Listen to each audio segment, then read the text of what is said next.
నిద్రపోతున్న సింగాలను తోక పట్టుకొని గుంజొద్దంటారు. అంతేగానుల్లా గవి నిద్రపోతున్న టైంలో గప్ చూప్ సాంబార్ బుడ్డి అని వాటికి మన ఊపిరి సౌండ్ కూడా రాకుండా ఉరుకో అని ఉరకాలే. కానీ మనోళ్ళు ఊకుంటారా? నిద్రపోతున్న సింగాల ముక్కుల పుల్లలు పెట్టి ఏ బాబు లేవమ్మ లేవు అని లేపుతారు. నిద్రపోతున్నాయా లేవా అని టెస్టింగ్లు చేస్తారు. గావి లేస్తే ఎట్లుంటాయో ఎరకనే కదా.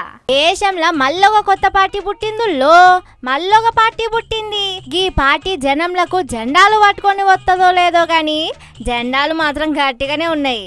ఏదన్నా చెప్పుర్రి, 90s 80s పుట్టిన వాళ్ళకు జర ఓపిక బాగానే ఉంటుంది కానీ జంటీలకు మాత్రం అస్సలు ఓపిక ఉండదు. డ్రామాలు ఆడితే నడవనే నడవదు. ఎట్లంటే ఇగో బండి సంజయ్ మాటలు ఇన్నుడి తెలుస్తుంది. ఈ కోర్టులో కేసు నడుస్తున్నది, కోర్టు పరిధిలో ఉన్నది. ఇప్పుడు ఒక్కరు గుర్తుంచుకోండి, కన్న కొడుకును ఓ తండ్రి పోలీసులకు స్వయంగా అప్పగించినటువంటి సందర్భం ఏదైనా ఉందా?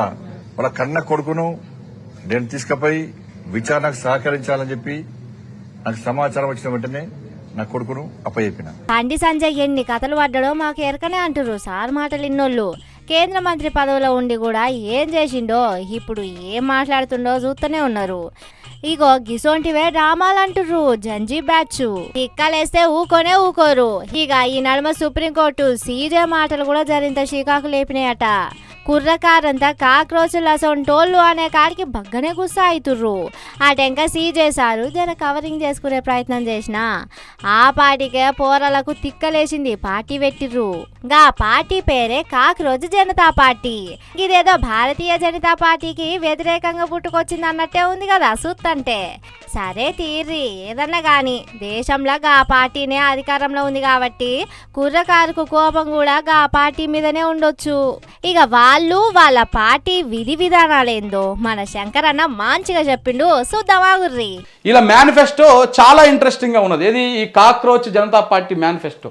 ఒకటి, ఇఫ్ ద సిజేపీ అంటే cockroach Janata party comes in power, అంటే కాక్రోచ్ జనతా పార్టీ పవర్లోకి వస్తే no chief justice shall be granted a Rajya Sabha seat as post retirement reward.